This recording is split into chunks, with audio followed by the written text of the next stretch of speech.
삶을 살게 된다는 거죠. 예, 어서 오세요. 예. 자, 이제 여기 예주하고 그 예지 왔어요. 예자 돌림 예수님을 사랑하는 두 사람이 왔습니다. 네. 자, 인사 안 돼요. 자, 도망갔대.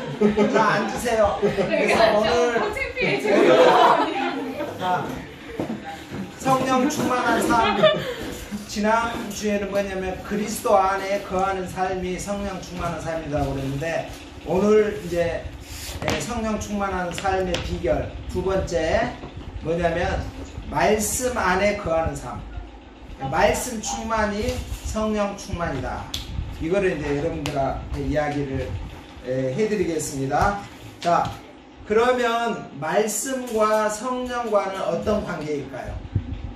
말씀과 성령과의 관계. 우리 예지가 아니.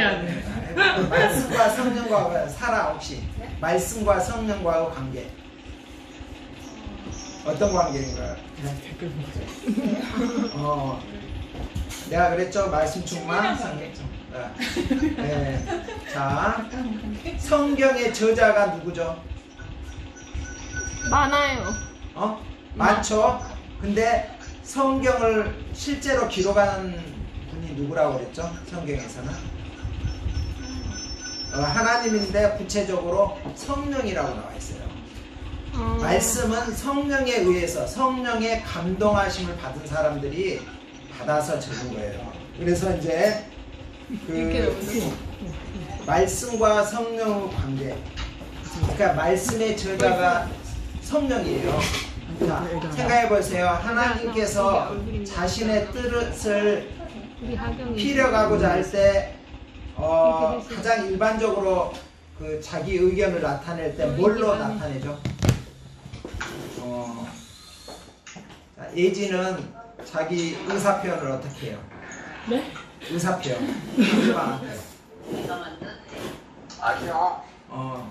남에게 이렇게 자기의 생각이나 이런 것들을 표현할 때 어떻게 해요? 말로. 그렇지, 말로죠. 언어, 말. 그러니까 하나님께서도 다양한 방법으로 해요. 이렇게 자연을 통해서도 자기를 나타내고요. 또 어떻죠? 또 하나님께서 어떤 기적이나 이런 것도 이런 것을 통해서도 하시고, 우리 인간은 어떠죠? 어떤 태도, 이제 표정 막 이런 걸로도 하지만 그거는 좀 대충 감을 잡을 뿐이지 실제적으로 정교하게 표현하는 것은 뭐죠? 언어잖아요. 언어로 이제 표현을 하는 거거든요. 그래서 하나님께서도 우리에게 자신을 나타내는 가장 확실하고 정확한 방식은 뭐냐면 말씀이에요. 말씀으로 자기를 나타내셔요. 그리고 그 역할을 성령께서 이렇게 이제 그 말씀을 통해서 하나님의 그 뜻을 우리에게 전달을 합니다. 자, 그리고 성령이 또 어떤 역할을 하냐면요, 그 요한복음 14장 26절에 보면은 예수님께서 하신 말씀을 너희로 하여금 제자들에게 한 말이에요. 너희에게 생각나게 하시리라 이렇게 했어요. 성령께서 우리에게 말씀을 이렇게 해주시고 또 그 말씀의 뜻이 무엇인가 진리를 이렇게 알도록 깨닫도록 이렇게 하는 역할을 성령께서 해요. 그러니까 이제 성령은 여러 가지 다양한 방식으로 역사를 하는데 그 중에 가장 중요하면서 기본적인 방법이 말씀을 통해서 우리 가운데 역사하신다. 그러니까 말씀이 충만하면 어떻게 되겠어요? 성령 충만하게 돼 있어요.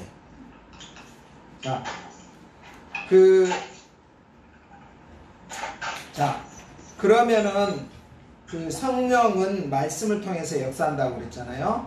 그러면 말씀은 어떤 영향력이 있을까요? 말씀의 능력 혹시 이야기를 누가 해보실래요?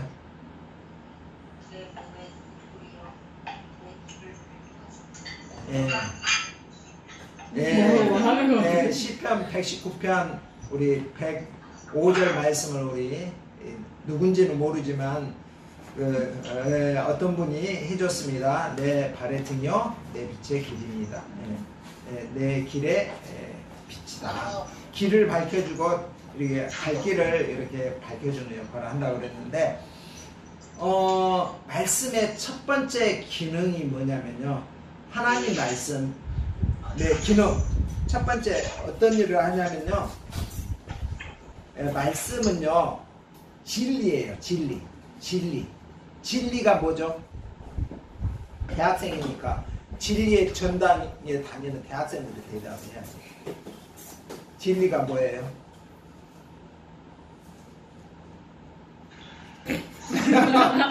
아직 학교를 가본 적이 없어서. 학교를 가본 적이 없어서. 진리라는 것은 변하지 않는 것을 진리라고 해요. 변하지 않고 항상 그것이 옳은 것, 항상 옳은 것, 그것이 진리예요. 근데 이제 요한복음 17장 17절에 예수님께서 이렇게 이야기했거든. 뭐라 하냐면 진리로 너희를 거룩해 하옵소서 그랬어요. 제자들 위한 기도인데, 아버지여 진리로 저희를 거룩하게 하옵소서. 아버지의 말씀은 진리니이다 이렇게 말씀했거든요. 그러니까 하나님의 말씀이 진리예요. 세상은 없어지겠으나 하나님의 말씀은 없어지지 아니하리라 했어요. 그러니까 세상은 진리가 아니에요. 우리가 보이는 세계 이런 것은요 다 없어져요. 그러니까 이거는 영원한 것이 아니기 때문에 실은 진리가 아닌 거예요. 변하는 것 이런 거 진리 아니죠. 근데 하나님의 말씀은 진리예요. 변하지 않고 있는 그대로 이루어져요. 자,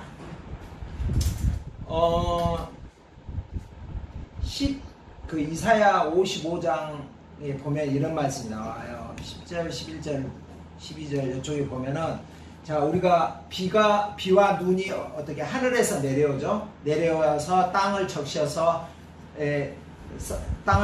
싹이 나게 하고, 곡식으로 싹이 나게 하고, 자라서 열매를 맺게 해가지고 파종하는 자에게 이 씨를 주고 먹는 자에게 양식을 준다고 했어요. 그와 같이 하나님께서 우리에게 주신 말씀도 헛되이 하나님께로 돌아가지 않고 명하여 보낸 일에 형통하게 하시고 반드시 이루신다 이렇게 돼 있어요. 그러니까 하나님의 말씀은 진리이실 뿐만 아니라 반드시 이루어져요. 그렇기 때문에 우리가 말씀이 굉장히 중요한 거예요. 그래서 이 신앙생활 하기를 신앙생활을 하되 우리가 성령 충만한 삶을 살고 싶다. 그런 사람은 반드시 뭐가 없으면 안 돼요?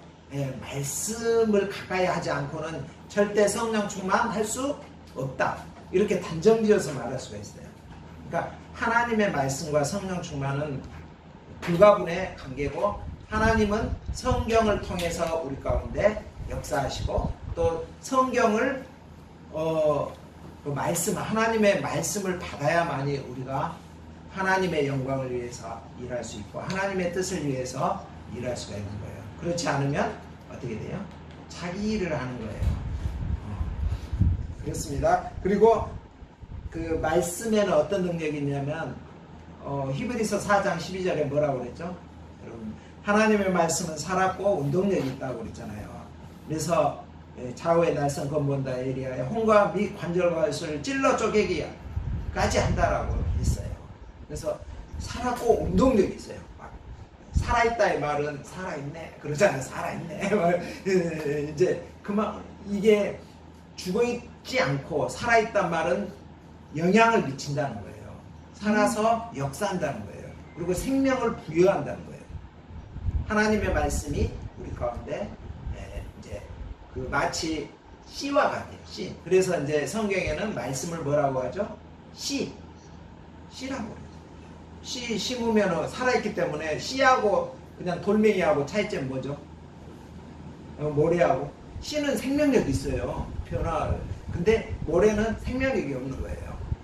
쌀하고 벼하고 쌀밥하고 밥하고 벼하고 차이점 뭐예요? 쌀은 이미 죽었잖아. 밥은. 쌀은 심으면 곡식이 될 수 있어요. 자라가지고 30배, 60배, 100배의 결실을 가질 수 있는 거죠. 그리고 이제 하나님의 그 말씀이 이렇게 살았고 이제 운동력이 있어서 이렇게 이렇게 이제 우리에게 생명을 줘요. 그래서 결국은 그 말씀으로 말미암아 우리를 어떻게 되죠?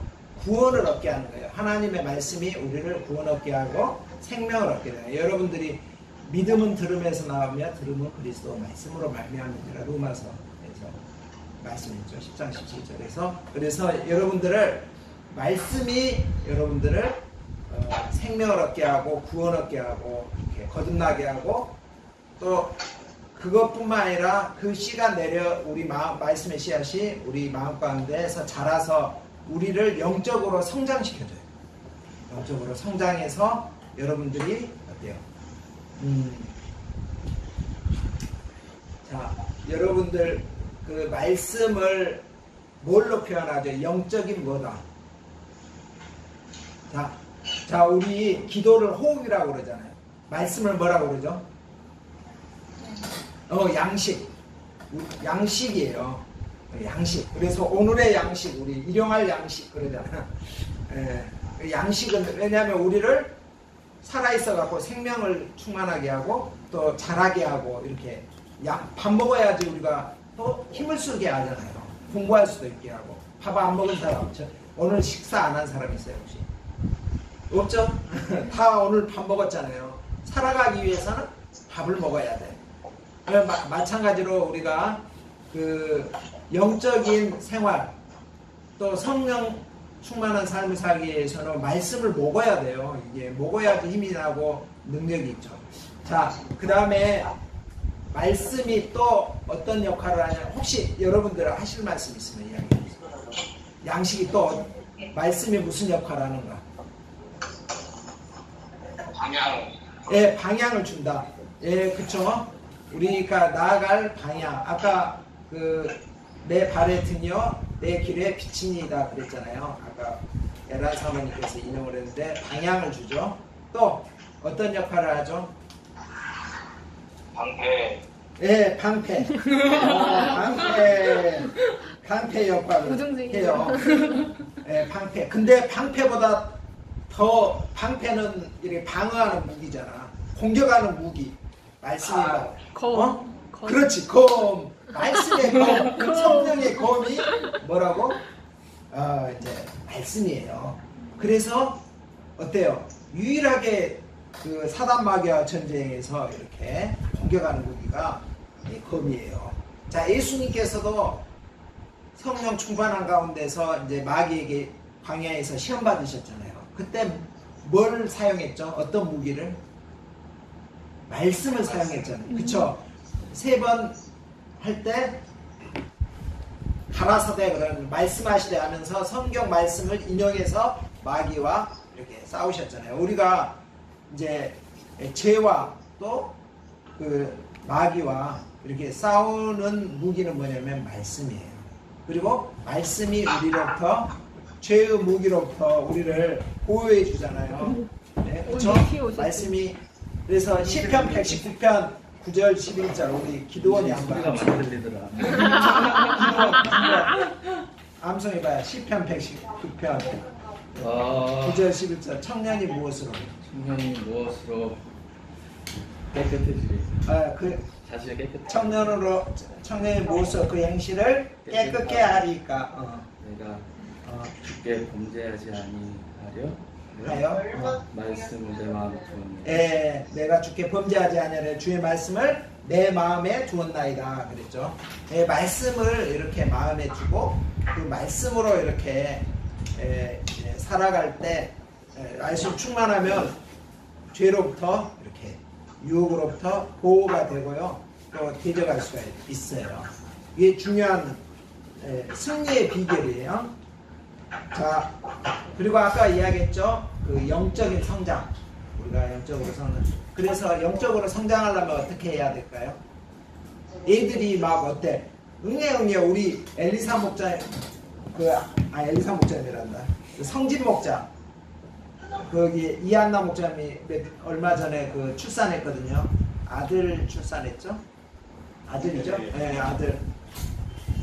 이 애들이 어때? 막 태어나고 뭘 하죠? 울어요. 울고 그 다음에 막 뭘 막 달라고 해. 밥주. 젖달라고 그러잖아요. 막 그래가지고 막 시도 때도 없이 막 울잖아요. 막 얘가 한 2-3시간 지나면 막 울고 막 그래가지고 막 젖달라고 하니까 잠 못 자죠 이제 부모들은. 그래갖고 막 젖주면 어떻게 해요? 막 이게 그 멍이 들 정도로 막 빨아졌게요. 젖 안 나오면 힘들잖아요. 여기 자매들이 나중에 보면은 막 힘들어. 이게 얘가 막 멍들 정도로 막 그 정도로 갓난아이들은 그 젖에 대한 욕구가 굉장히 많아요. 왜냐하면 살아야 되니까. 그러니까 여러분들은 어때요? 영적으로 그렇게 하고 있나요? 지금 살아있네 그랬는데 아까 살아있어요? 육적으로만 살아있어요? 영적으로도 살아있어요? 영적으로 살아있는 것 뿐만 아니라 충만해야 돼요. 생명력이 충만한 것이 뭐라고?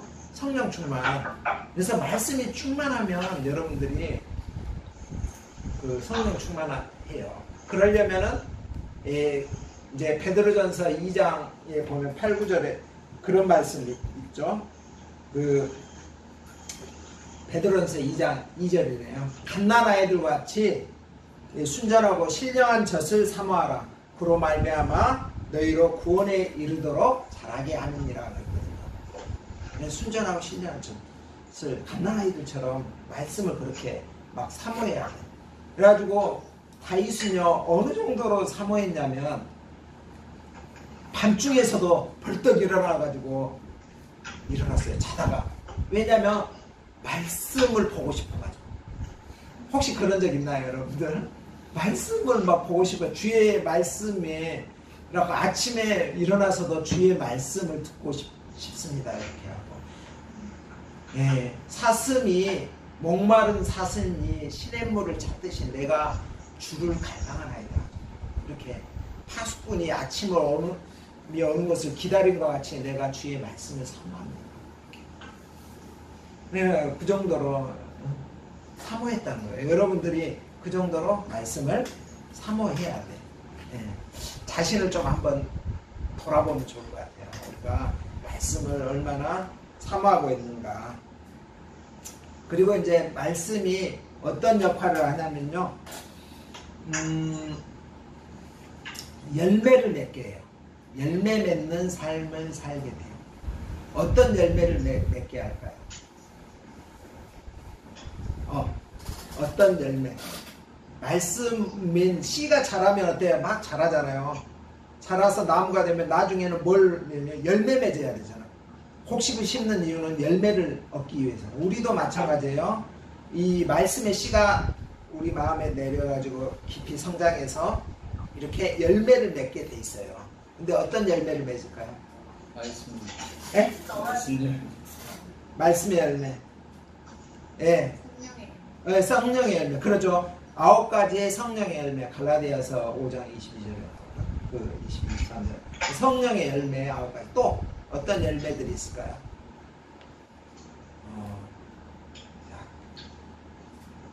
우리 디모데 다니엘 목장 혹시? 영생의 열매? 네, 영생의 열매. 네, 영생의 열매. 자, 그리고 이제 선한 일을 행할 능력을 갖추게 해줘요. 그리고 온전케 해줘요. 우리 디모데후서 3장 16절, 17절에 보면 이렇게 나오거든요. 하나님의 그 말씀은 어떻게 되죠? 내가 갑자기 까먹어요. 하나님의 말씀은 교훈과 책망과 바르게 함과 의로 교육하기에 유익하니 이는 하나님의 사람으로 온전케 하며 선한 일을 행할 능력을 갖추게 하려 하느니라 그랬거든요. 그래서 이제 이 하나님의 사람으로 온전케 된다는 말이 뭐냐면 예수님은 제자가 된다 말을 이야기해요. 제자 삼으라고 그러는데 이제 신약에서는 온전케 된다는 것을 그 제자가 된다 하고 같은 말이거든요. 그리고 이제 선한 일을 행할 능력을 이렇게 우리가 결국은 이 땅에 온 목적이 뭐죠? 우리가 태어난 목적, 이 땅에 보내신 목적 하나님께서. 선한 일을 행하도록 에베소서 4장 10절에도 나오잖아요. 선한 일을 위해서 우리가 이 땅에 오고 그러니까 여러분들이 참 가치 있고 또 행복하고 또 후회 없는 삶을 사는 비결이 뭐냐면 말씀 충만하면 선한 일을 하게 되고 또 이제 그걸로 만족스러운 삶을 살 수가 있어요. 자, 또 말씀은 어떻게 되죠? 말씀이 또 보니까 그 믿음을 갖게 해줘요. 말씀이 우리에게 그 믿음을 갖게 해주거든요. 믿음. 아까 이야기했죠. 믿음은 들음에서 나오며 들음은 그리스도 말씀. 믿음을 갖게 돼요.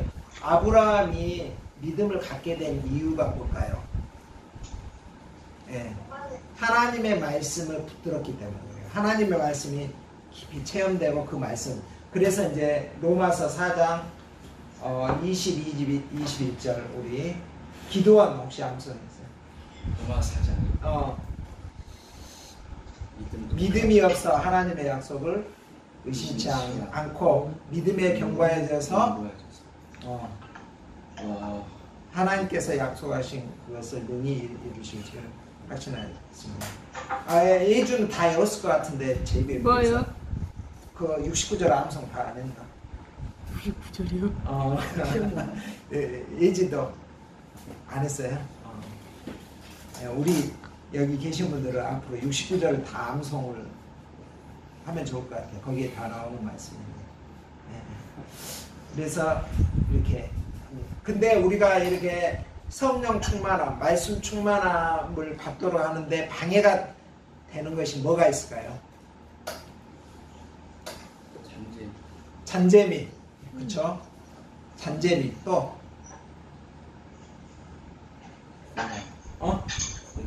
고난, 예, 환난, 예, 또 자, 마치 그 우리 마태복음에 이제 씨 뿌리는 비유, 여러분들 마태복음 13장 보면은 네 밭을 비유가 나와요. 거기에 보면은 그 씨가 말씀이라고 그랬고 밭은 우리의 마음이라고 그랬어요. 그래서 네 종류의 밭이 나오죠. 첫 번째가 어떤 밭이죠? 가시밭. 가시밭. 첫 번째가 돌멩이, 두 번째 가시밭, 가시떨기, 그 다음에 길가밭. 맞아요. 길가밭. 그 다음에 좋은 밭. 그래서 길가밭은 뭐냐면 딱딱한 마음. 완전히 씨가 굴러다녀. 말씀 엄청 많은데 예배 때 딴 생각하고 있어. 나 전혀 마음에 오늘 설교 말씀 제목조차도 기억 안 나. 그러면은 이제 이거는 뭐야? 길가밭이야. 그 다음에 돌멩이밭. 돌멩이밭은 어때요? 뭐가 돌멩이밭일까요? 돌멩이밭에는 씨가 심기면 어때요? 처음엔 뿌리가 살짝 나요. 근데 해가 나면은 어때요? 말라서 죽죠? 말라서 죽으면 그게 뭐라고 그랬죠? 돌밭은 그 해는 뭐라고 그랬어요? 박해나 환란이 오면은 이렇게 사라지는 거죠. 예, 그쵸? 자, 그러면은 이 돌멩이가 뭘 것 같아요? 돌멩이, 기도원. 돌멩이? 돌멩이 찬양팀이야? 돌멩이. 장애물? 네, 장애물이죠. 근데 이제 그게 자기 생각이에요. 자기 생각. 자기 생각이 많은 사람은 이 뭐냐면은 좀만 어려움이 오면은 그것을 회피해요. 어려움이 오면은 좀 회피하고 편한 걸 찾고 이렇게 하다 보면은 자기 생각에 기초해서 신앙생활하는 사람. 그 다음에 이제 가시떨기. 가시떨기가 뭘까요? 유혹, 그러죠? 재리의 유혹과 염려. 예, 맞았어요. 염려와 재리의 유혹. 그래서 창에 대한 염려, 그리고 일어나지도 않았는데 막 염려하고, 이번에 학점 제대로 나올까, 뭐 제대로 어떻게 코로나 안 걸리진 않을까, 막 이런 염려, 또는 이제 그 재물에 대한 유혹. 이제 돈 벌어야지, 알바해야지, 뭐, 야, 돈 벌 생각, 어떻게 즐거움을 누리고 돈 벌어서 이제, 그 재미를, 잔재미를 누리고자 하는 이런 것들이 기운을 막는 거예요. 이 자라다가 기운을 막아가지고 영양분을 다 가져가 버리는 거예요. 자, 네 번째는 이제 좋은 밭이죠. 좋은 밭은 뭐죠? 예, 어떤 말이 마음의 밭이 좋은 밭일까요? 말씀 잘 듣고 순종하는 거요. 예, 말씀 잘 듣고 순종하는 거. 정답입니다. 예, 자, 이제 좋은 마음 밭은 뭐냐면요.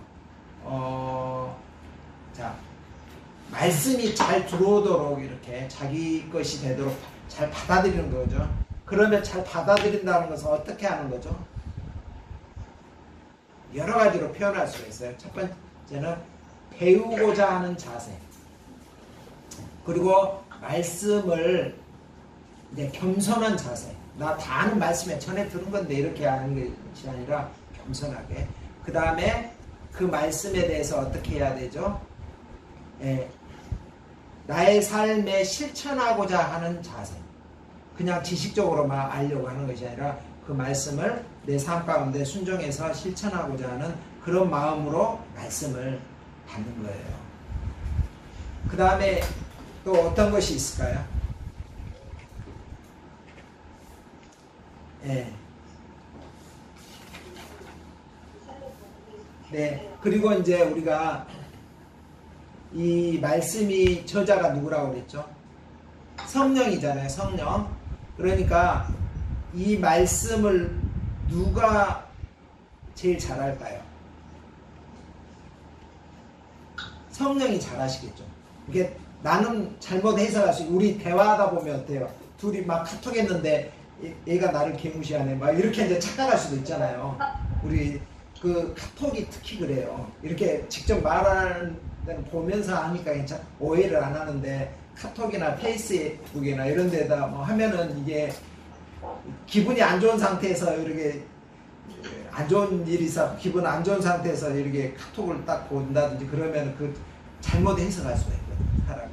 그럼 기분 나빠할 수도 있죠. 그래서 곡해할 수가 있는데 이렇게 성령께서 그 말씀을 가장 잘 깨닫게 해주거든요. 그러니까 말씀을 우리가 들을 때 공부할 때 어떻게 해야 되죠? 기도하는 자세로 성령께서 깨닫게 해주시고 또 그것을 잘 이해하도록 기도하는 자세로 말씀을 이해해야 돼요. 그게 굉장히 중요하거든요. 자, 그리고 순종하는 자세가 되려면 어떻게 해야 돼요? 자기를 부인해야 돼. 항상 자기를 죽여야 돼.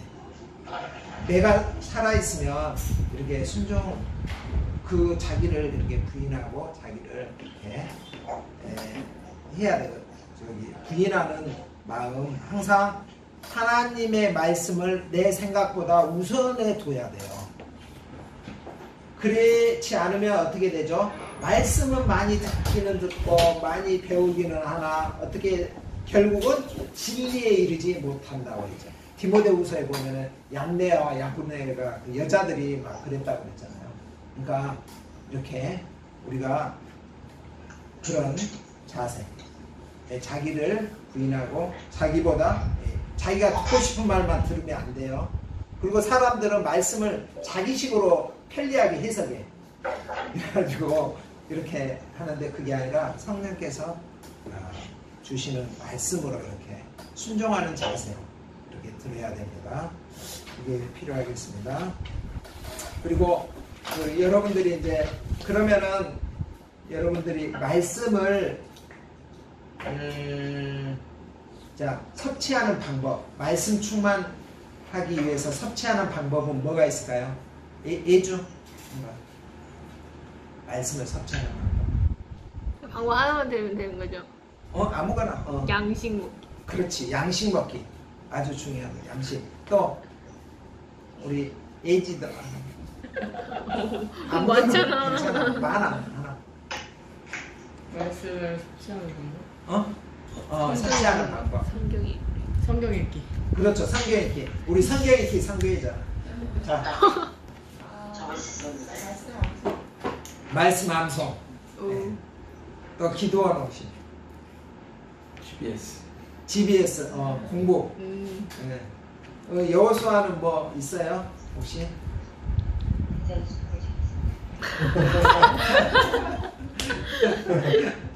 참여요. 비전스쿨 참여? 네, 좋습니다. 그래서 말씀을 듣는 거 듣죠? 우리가 예배 때도 듣고 이렇게 특강통에서도 듣고 또 이제 읽기, 우리 성경 읽기 성경이잖아요. 근데 들을 때도 어떤 자세로 들어야 되죠? 들을 귀가 있어야 돼요. 들을 귀 있는 자는 들을지어다. 그리고 이제 읽기, 성경 읽고 이제 양식 보기 이런 거 양식 말씀 쓰고 서역 공부하고 또 이제 암송하고. 근데 제일 중요한 게 뭔지 아세요? 혹시 성경에서 자 바리새인들이나 막 이런 종교 지도자들도 예수님 당시에 성경 많이 읽고 많이 듣고 배우고 막 이런 엄청 성경 많이 알고 있었잖아요. 근데 예수님께서 독사 자식들아 그러면서 막 책망하시고 그랬잖아요. 그리고 그들이 예수님을 배척하고. 뭐가 문제였을까요? 자, 뭐가 중요할까요? 우리가 성경은 엄청 많이 말씀 접하는데 마음. 자, 마음. 니고데모에게 예수님께서 뭐라고 그랬죠? 네가 이스라엘 선생으로서 이것도 모르느냐 책망받았잖아요. 중요한 게 뭐냐면요, 깨달음이에요. 깨달음이 중요해요. 깨닫는다는 것이 뭐냐면 마음에 씨가 뿌려져서 그 씨가 뿌리를 내려서 자라는 것을 이야기해요. 그게 돼야만이 여러분들이 그 말씀이 내 것이 되고 나에게 힘이 되고 또 내가 말씀으로 말미암아 성장하게 되고 힘이 생기고 성령이 충만해지고 또 선한 일을 할 수가 있고 하나님께서 원하시는 풍성한 열매들을 많이 좋은 열매들을 많이 맺을 수가 있어요. 자, 그러면 자 깨달음이 어떻게 깨닫게 될까요? 많은 종교에서도 깨달음을 중요시 여기거든요. 성경에서도 마찬가지예요. 깨달음이 있어야 돼요. 깨달음을 얻기 위해서 실천. 예, 그러죠. 실천. 예, 깨달음은 자 아리키메데스인가 그 사람이 그 농도 있잖아요. 물 농도 그걸 발견할 때 목욕탕에서 그 누드로 이렇게 그 목욕하고 있다가 그 밀도의 원리를 발견하고 어땠어요? 깨닫고는 유레카 하면서 좋아가지고 막 옷 벗고 막 그 밖에 나가가지고 너무 기뻐했잖아요. 그 유레카 그게 생각해야 된다. 생각. 자, 유레카는 두 가지로 그 두 가지 방식을 통해서 이렇게 이제 깨달음이 생기는데 첫째는 뭐냐면 지식이에요. 머릿속으로 지식을 이렇게 생각하던 중에 불이 반짝하고 이게 전등이 탁 켜지는 거. 그게 이제 깨달음이거든요. 딱 전등이. 그래서 맞다. 이 진리를 깨달은 거예요. 이게. 지식으로 진리를 깨달은 거예요. 그래서 이제 공자님도 뭐라고 그랬죠? 전문사과하면 뭐 한다고 그랬죠. 그러니까 내가 진리를 깨닫게 된다면 오늘 죽어도 여한이 없다. 그렇게 말했어요. 그 진리에 대한 깨달음 있어야 돼요. 근데 이제 그 깨달음이 이제 지적인 깊은 뭐에 의해서 되냐? 묵상으로 돼요. 묵상. 여러분들이 일용할 양식이든 뭐든지 성역 공부하고 읽기를 하든 이런 것을 뭘 하라? 묵상을 해야 돼요.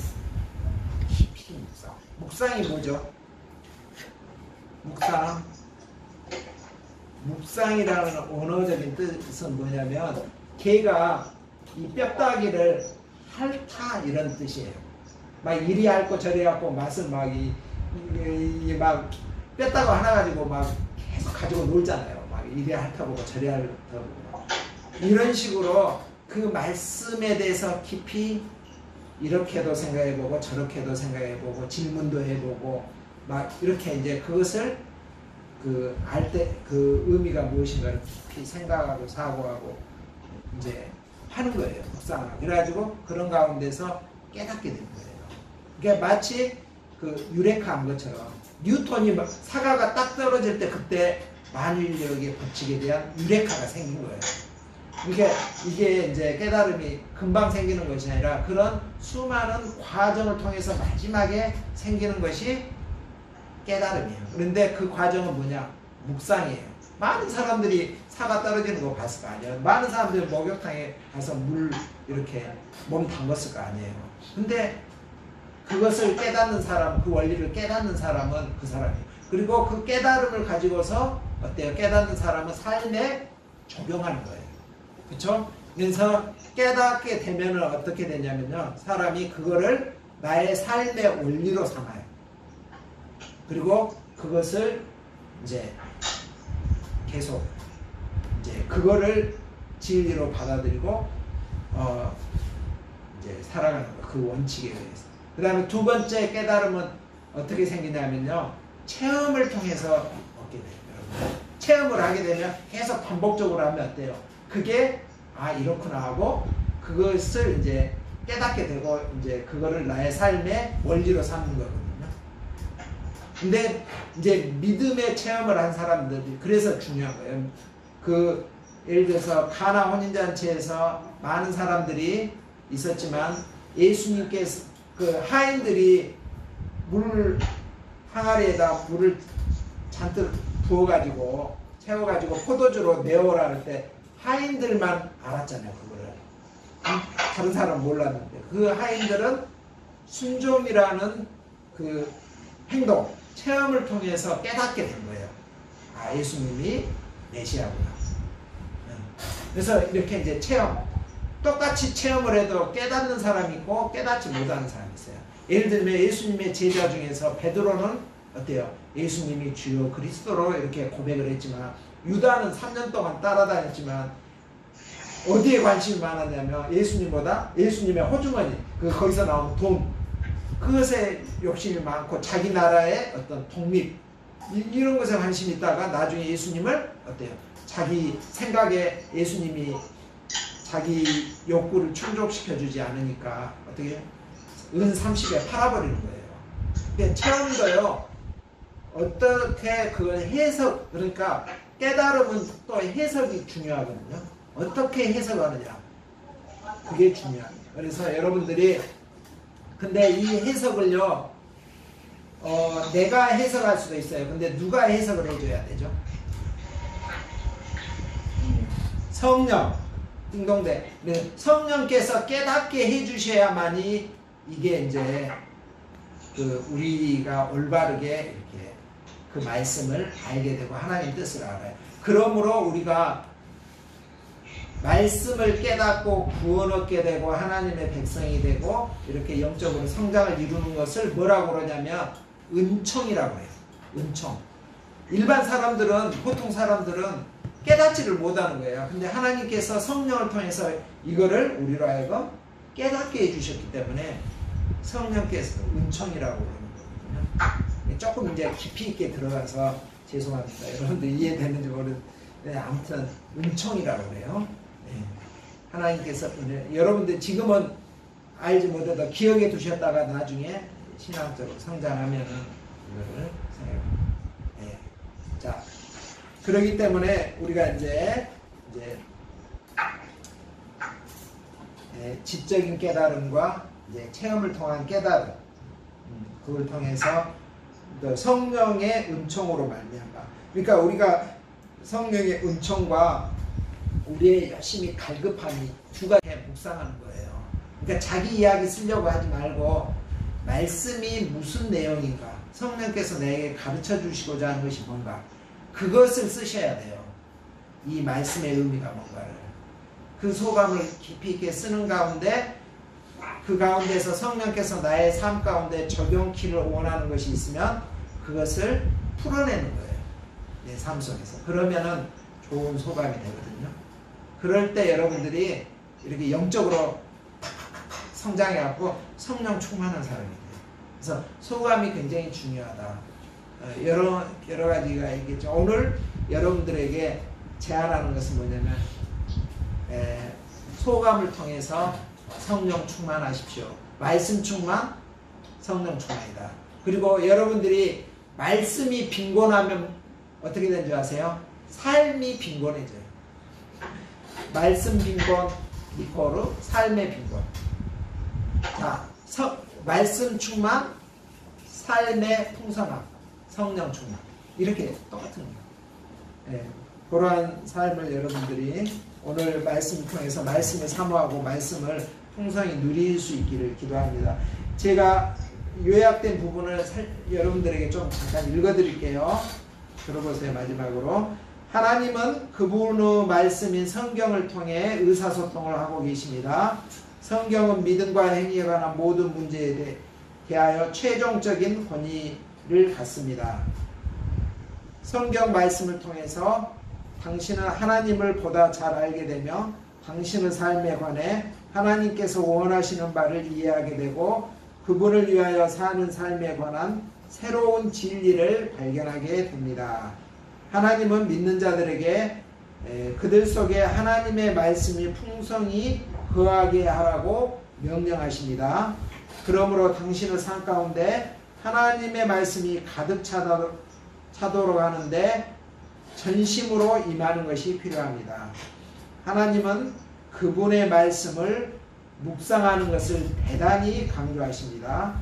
그 까닭은 효과적인 묵상을 통해서 개인적인 적용을 이끌어낼 수 있기 때문입니다. 묵상과 적용은 당신을 성경 말씀 속으로 들어가도록 도와줄 뿐만 아니라 성경 말씀이 당신 속에 들어가도록 도와줍니다. 그렇습니다. 여러분들이 말씀에 충만해서 성령 충만하고 여러분 삶이 정말 행복하고 풍성한 열매 맺는 삶이 되길 기도합니다. 그럼 제가 잠깐 기도하고 마칠게요. 하나님 아버지, 오늘 또 말씀을 통해서 또 말씀이 얼마나 중요하며 또 이 말씀 충만이 또 성령 충만이며 또 우리의 삶이 풍성케 된다는 것을 가르쳐 주심을 감사합니다. 아버지 하나님, 저희가 말씀이 빈곤할 때 성령께서 역사하실 수도 없고 또 우리 영적인 상태도 허약할 수밖에 없습니다. 또 빈곤한 삶을 살 수밖에 없고 불평과 불만과 또 원망과 또 염려와 또 세상에 욕심이 가득 들어오게 되는 것을 배웁니다. 저희가 말씀 충만한 삶을 살기에 힘쓰는 저희가 되도록 축복하시기를 기도합니다. 예수님 이름으로 기도합니다. 아멘. 자, 다음번에는 그 성령 충만한 삶 세 번째로 이 기도의 삶이 성령 충만한 삶이다. 다음에 기도에 관련돼서 혹시 질문하실 분이 있으면 질문을 미리 준비해 가지고 시작 전에 한번 질문을 해주세요. 그러면 거기에 대해서 우선적으로 이렇게 이야기를 할 테니까 아셨죠? 다음번에 여러분들 제가 기도에 대해서 한번 질문을 해볼게요. 기도가 왜 성령 충만한 건가? 두 번째는 이 기도를 방해하는 요소들이 뭔가? 그 다음에 기도를 잘하는 방법, 또 기도 응답의 축복에는 뭐가 있는가? 그런 거 한번 여러분들 생각해 보고 오세요. 제가 한번 질문해 볼게요. 아셨죠? 즐거웠습니다. 다음 주에 뵙겠습니다.